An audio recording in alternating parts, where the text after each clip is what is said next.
This is Pet Life Radio. Let's talk pets.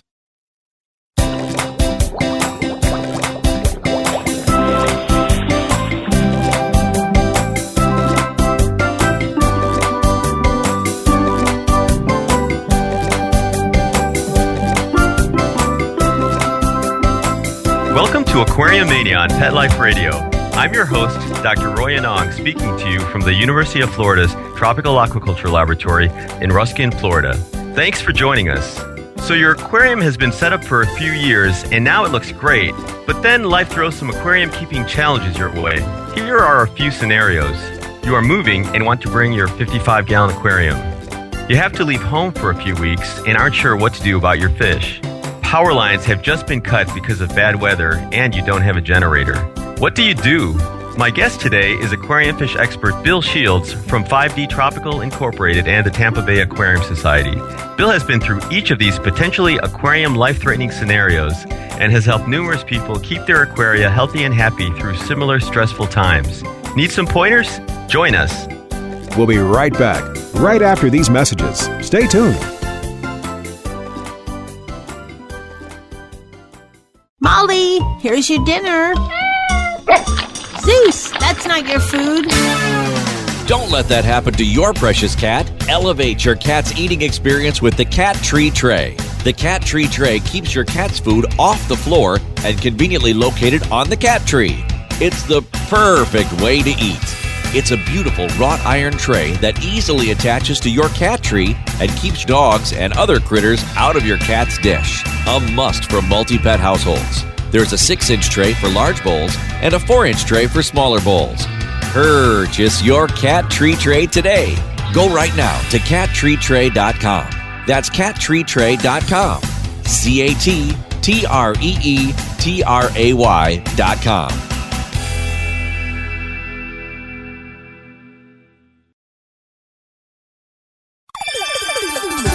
Let's talk pets on PetLifeRadio.com.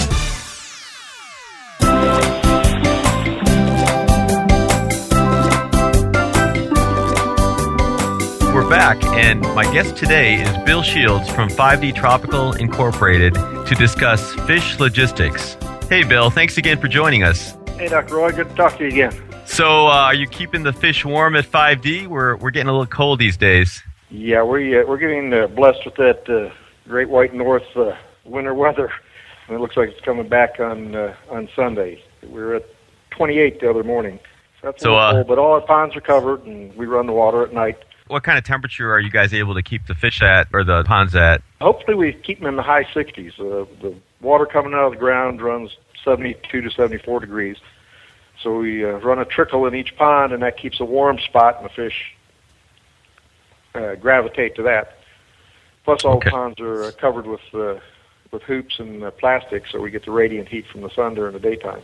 So okay, well, a little hothouse in there. Good. Hopefully that'll keep them warm, and we won't have a really long cold spell like we've had in the past. So we've had some listener requests on a couple different topics, kind of grouping them together as fish logistics. The first one, I think a lot of folks may be interested in because everyone goes through the same situation in terms of moving when they actually are moving from one place to another. And I know it can be relatively simple if you've got a small setup or maybe just a fish in a bowl, but when you're dealing with more complicated setups, there's quite a bit of pre-thought and pre-planning that has to be done. So I guess maybe if you can take us step by step, let's pretend I'm kind of a hobbyist that's gotten into the hobby, but I really never had to deal with a move before. What are some of the things that I would need to consider? And if you can kind of maybe start from the beginning for me. Well, we can do that. The first consideration is, do you really need to take the fish with you? And that's a legitimate concern. Moving the equipment is fairly simple. But the fish, some people just have fish as an ornament, as a decoration in their house and aren't really attached to the fish or don't have any special fish that they have any value sentimentally to, so you can go down to your local mom and pop pet store and see if you can get a trade-in and then pick up after you get your tank set up at your new location. However, there are those of us that are attached to our fish and have had certain lines going for years, and you want to take those with you. So the main thing when you want to take your animals with you is be prepared, plan ahead. If you know when you're going to move, and we ship fish all around the world, so moving fish from one location to another isn't exactly a difficult thing if you take the time to plan it out. If I were going to move my fish, the first thing I'd do is start water changes on them 2 weeks beforehand. Start getting the water in the tank up to the highest quality of water you could, so you don't have chemical problems, build-up problems in the water that you're taking with you. Next thing I do is, myself personally, I use coolers, little 14-quart igloo coolers, or not the plug igloos, but any cooler, rectangular cooler. You want about a quarter inch of the tank water in there. You want to put some sort of substrate in there, some hiding places, cut up plastic. I'm a killifish person, so I use spawning mops so they can hide and feel secure. And if you're going for a distance, you can purchase a little battery-powered air pump. Drill the airline-size hole in the top of the lid, and you're ready to go. You've got a watertight, insulated container to take them. And then when the moving day comes and you're actually going to do it, you want to have, in the pre-planning, you want to start taking out the plants, decorations, so the water settles, the fish can be caught more easily. You want to take your filters, if you have an outside filter, a inside sponge filter. The filter material itself, you want to put into a plastic bag to keep the without water, just being damp so the aerobic bacteria are still there when you set up your tank at your new location. And these are the bacteria for the to help break down the ammonia and everything there. Cycle, correct. Okay. And you want to start. That's where people run into problems with new tanks. It's new tank syndrome. So the bacteria builds up to the required numbers to take care of the ammonia in the water. You have the water parameters changing all over the place, and that stresses the fish. When you stress fish, you run into problems. So you got your shipping container. You don't have to use a styrofoam container. Some people can go to their local pet store again. They receive their fish in styrofoam boxes. So for a reasonable price, you can get a styrofoam box with a lid, the plastic bags, rubber bands.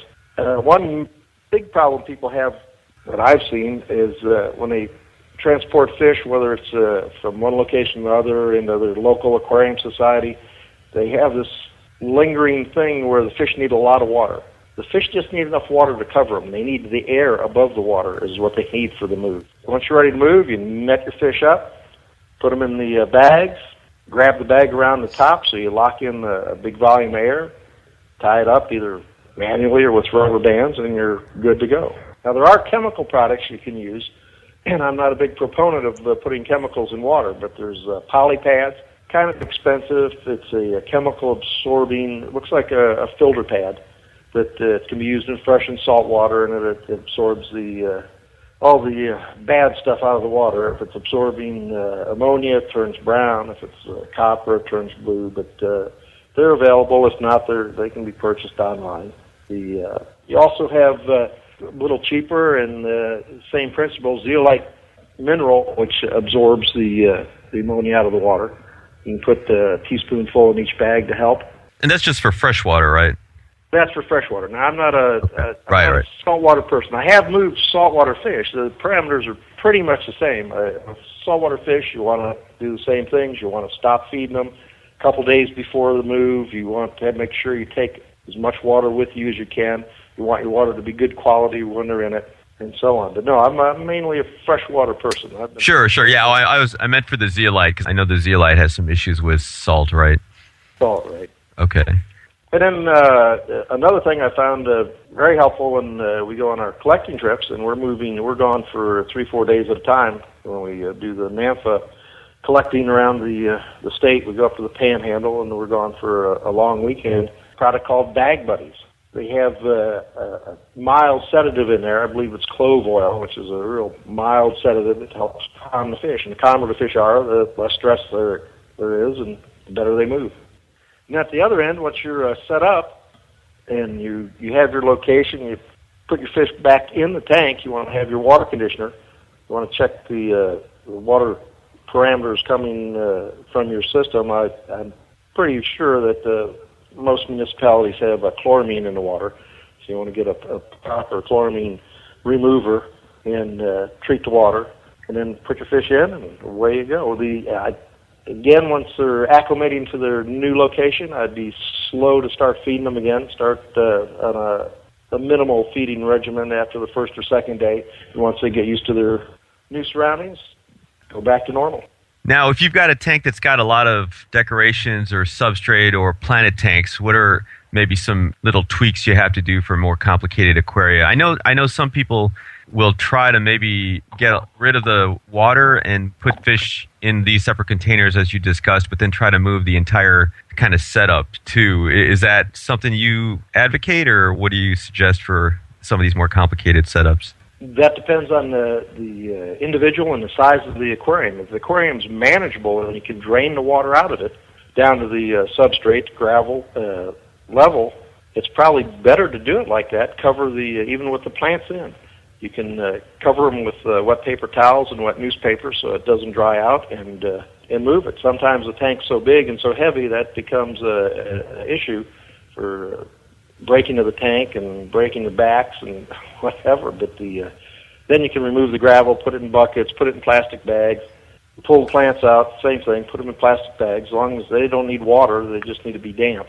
And wrap them in wet newspaper also, and put them in a plastic bag, and they're good to go for a while. Now, another question. You mentioned putting fish, the cooler sounds like a great idea, of course, with the battery-operated air pumps. Now, if you do have a plastic bag that you know obviously is non-toxic, and you put fish in there with water, and you said you just make sure there's enough air in there for them, a pretty good amount of air. I know it'll probably depend on a lot of different factors, but how long would that be good for if you have fish in a sealed plastic bag? How long would that be good for transport? In a sealed plastic bag, as long as you didn't crowd it with fish, that's the main thing. You don't want to crowd it with fish. If you use the bag buddies, which tranquilize them, they don't use as much either. Metabolism slows down. They don't use as much oxygen. But you're good for 2-3 days. Now, oh, wow, okay. You are a more advanced hobbyist or person that has access to breathable bags. Cordon's been making those for years now, but it's a bag it's a semi-permeable membrane, and all you have to do is have enough water to cover the body of the fish. You tie it off, there's no air in there whatsoever, and you're good for 2 weeks. Okay. And that's probably available online, right? Or they can find that. Yeah, available online or from if you belong to a Aquarium Society, I'm sure some member in there has them. That's how a lot of the fish are shipped when they buy them on Aquabid, and they can live a long time. The only thing there is you have to have a layer of either newspaper, paper towels, something to keep the bags from touching each other. The oxygen goes through the semi-permeable membrane, the carbon dioxide comes out, and the fish are good. I know one of my friends in the Aquarium Society shipped fish across the country. They got messed up in shipping, and they came back 12 days later, and they're fine, and they're more sickness. Wow, that's incredible. Now, it sounds like that pretty much covers most of it. Are there any additional things people need to think about? I guess you mentioned the pet stores. Would you think a lot of pet stores would be willing to help folks out with moves or provide supplies, that sort of thing? Well, I went to a independent pet store where we had the family business type thing. I think they're more than willing to help out hobbyists. The bigger stores, I don't know. I've always moved much myself. I've never had to go and ask. But I'm sure they'd have access to the styrofoam boxes or the bags, the shipping bags. I thought at another point I didn't really mention when you're bagging a fish, when you put them in if you're going to do a box, styrofoam box, you want to have an outside liner also. You can use a trash bag or a fish bag, but you want to have a little redundancy just in case there is a leak problem. Okay. That's why I prefer the Igloo coolers. Yeah. When we go collecting, I use a 128-quart one. We have 2 of them we take with us, and they're sturdy, they're insulated. That makes a lot of sense. And I guess potentially if someone is working with a pet store, they might be able to get some oxygen to use for some of their bags, that sort of thing as well. Right. So that's a good point you brought up. If they do have, some stores just blow air in, atmospheric air, but the stores that do have oxygen, if they don't give it to you, you could probably work out a price. You can just blow up a garbage bag. Right. Blow up a garbage bag with a piece of airline tubing in it, crimped airline tubing, and then squeeze it into your bags like a bagpipe. So you don't have to have all the equipment to do it. You don't have to have the regulators and the nozzles. Well, that sounds good. That's a lot of really good suggestions. And I'm guessing, too, something else I thought about. I know some of the fish are going to be maybe a little more spiny than others, and that may be a reason the coolers might be preferable to bags as well, in case they pierce the bags and cause some problems that way. Well, the coolers are my preferred methodology. That way, if you run into a problem and everything doesn't get set up, well, you already have a tank that you can't see into. So you can fill it up with water, you can get a filter in there, and you can go for a little longer duration than the just move period. That's great. Well, we probably should take a little break and talk a little bit more. We've got a couple other areas and topics that I wanted to cover with you today, Bill, that we had suggestions from our listeners. So let's take a short break before we come back and listen to some messages from our sponsors.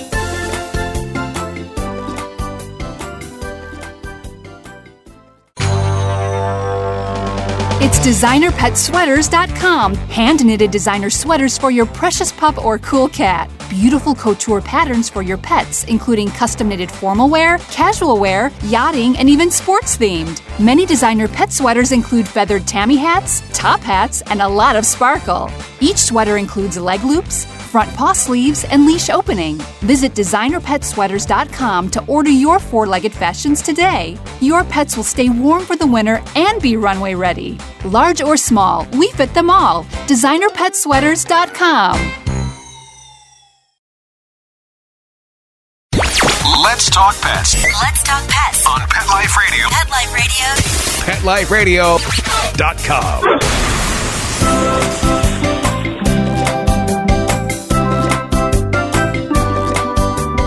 We're back, and we're continuing our conversation with my guest, Bill Shields of 5D Tropical Incorporated.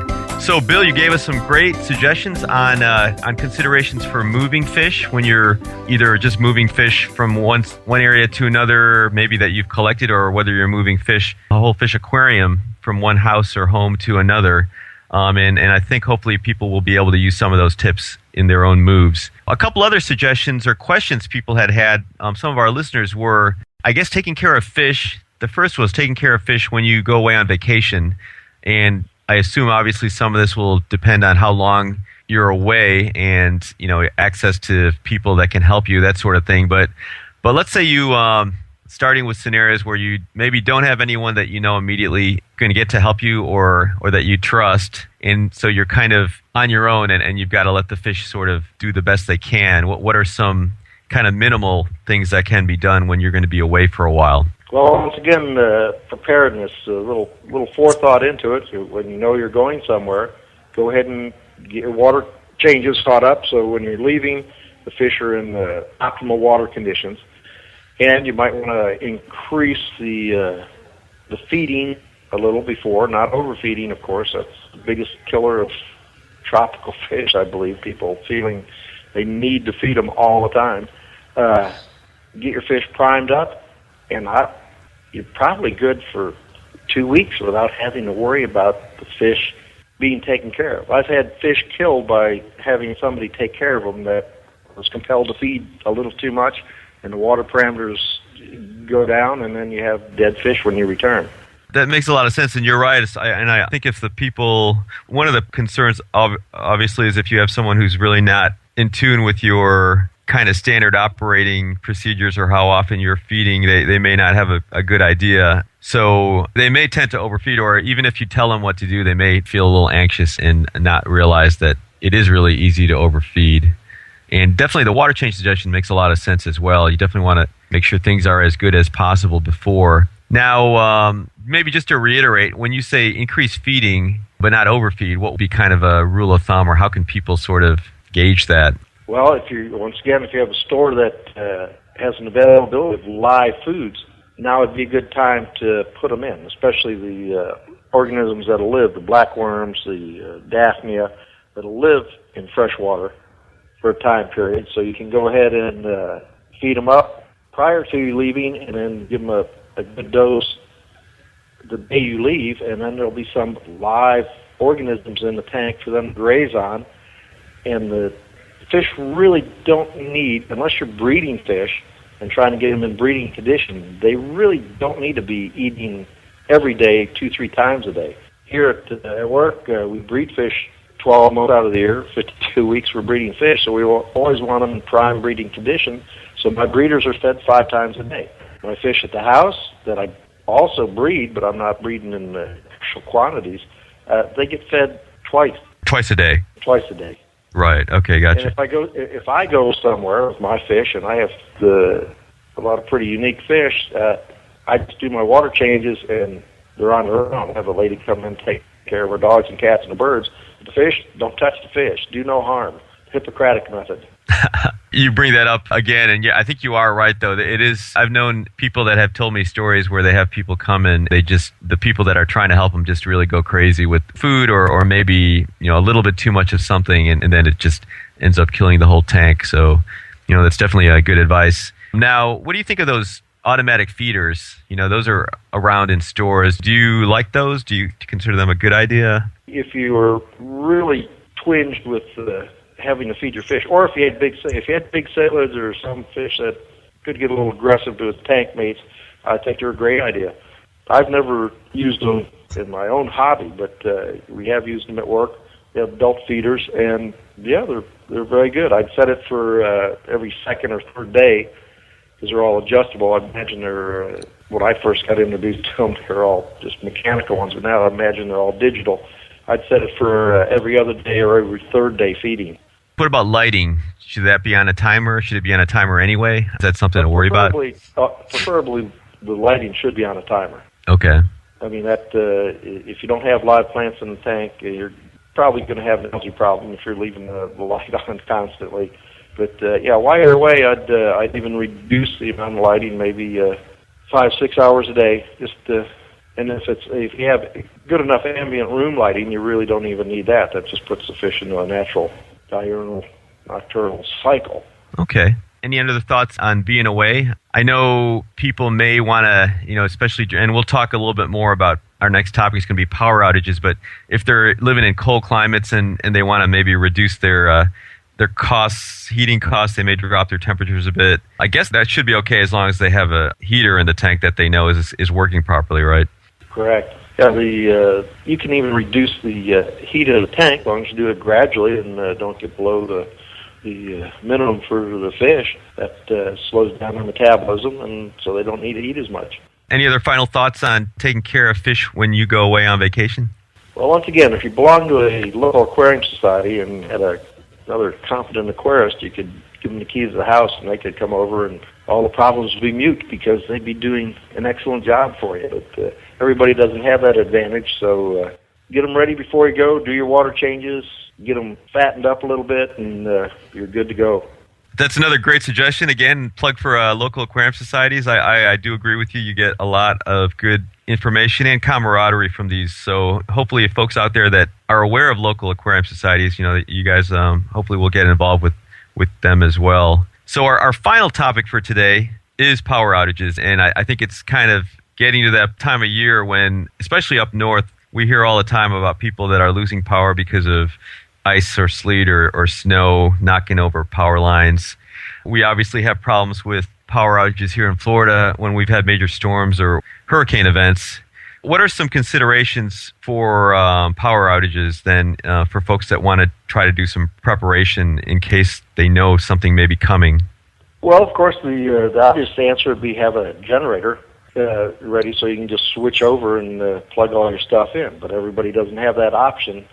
So depending on your situation, if it's a wintertime situation, you need to start thinking about the temperature going down in the tanks.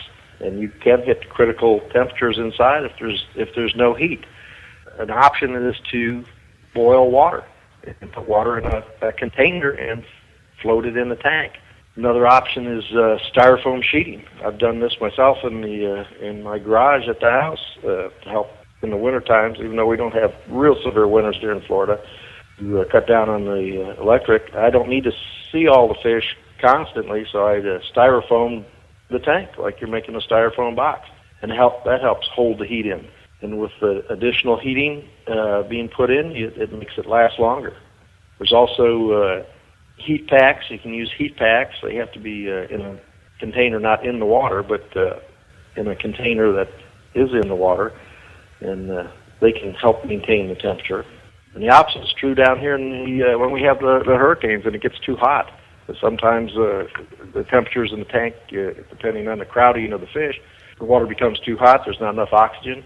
Same thing, you can put ice in the tank. You don't put it directly in the water, but put it in a plastic bag or some container so you can cool the water down. I think that's more of a problem with people with reef tanks, because they're definitely susceptible to the higher temperatures.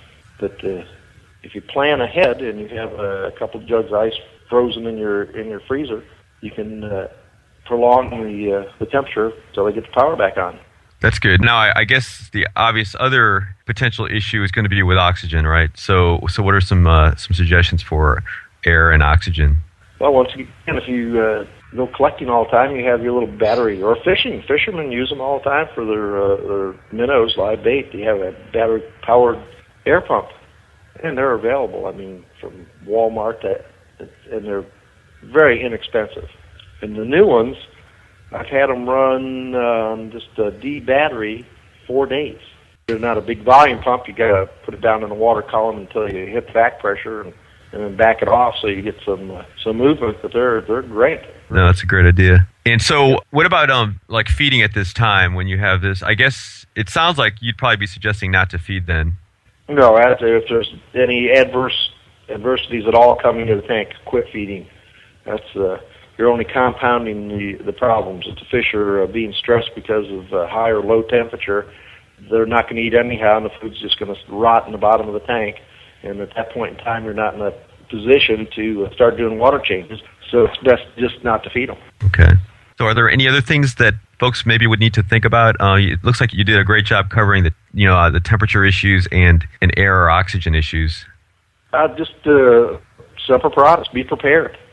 I mean, you can't wait until the situation's on you and then try to scramble. You have to do some planning ahead of time. If you know you're like our poor friends up north now, I couldn't believe 4 feet of snow. Oh my goodness! In whatever it was, 2 days. Well, where was that? It was in south of Syracuse. I was born in Buffalo, New York, so you get a lot of lake effect snow. So they got hammered. That's more like landslide snow. I don't know. I can't even visualize 4 feet. Yeah, I can't either. But yeah, plan ahead and be prepared. If you have your supplies there, then hopefully you'll never need them. That's great. Well, that really covered 3 of the major areas that folks had talked to or contacted us about. And I think especially now with the holidays coming upon us, a lot of people will be going away for a while, and in addition to the inclement weather we're going to get, which is good in some respects. Everyone likes snow, but bad in others. I'm actually going to be going to visit folks up north too, so I know a lot of these people will be having some issues with some of these problems that we discussed. Do you have any final thoughts at all, Bill, on I guess you can promote aquarium societies again? It seemed like it definitely is a good group of people to try to hook up with. Absolutely. Go on the web, look up, Google your aquarium societies, fish clubs, or go to a fish club site, and many of them have links to the other sites. Go on the forums. Our club, the Tampa Bay Aquarium Society, has a super website and a great forum. I don't know how many people are on it now. It's thousands. It's just amazing. You can ask questions, and you have a plethora of hobbyists there to have their input. And also, the topic was moving fish. Coming up here in February, we have the Florida State Fair, and people move their tanks for an Aquarium Beautiful competition. So if you're in the area, the Tampa, Florida, in I believe it's the second week in February, come by and see the results of people that move their tanks in. They move them in 2 days and let them stay up for 2 weeks, and they're beautiful. It's really something to see. Yeah, you're right. Definitely a lot of incredible tanks at the Aquarium Beautiful show at the State Fair. And as you know, obviously, I've had the pleasure of judging, and many of the tanks always surprise me with how great they look after having just been moved for a couple days. So Definitely appreciate all your time. And unfortunately, we're out of time ourselves. So I would like to thank you, Bill, and our producers, especially Mark Winter, for making the show possible. I'd like to thank you again for joining us, Bill. I encourage all of you to visit my Aquariumania blog on Pet Life Radio. If you'd like transcripts of this show or any other show on the Pet Life Radio network, just go to petliferadio.com and click on Aquariumania or the show of interest. Also, if you have any suggestions, questions, or comments, feel free to email me at drroy@petliferadio.com. If you're over in Florida, please be sure to visit the Aquariumania exhibit at the Florida Aquarium in Tampa, one of my favorite aquariums. And until next time, please visit your local aquarium stores, buy more fish, and keep your tanks and fish healthy and warm. Let's Talk Pets, every week on demand, only on PetLifeRadio.com.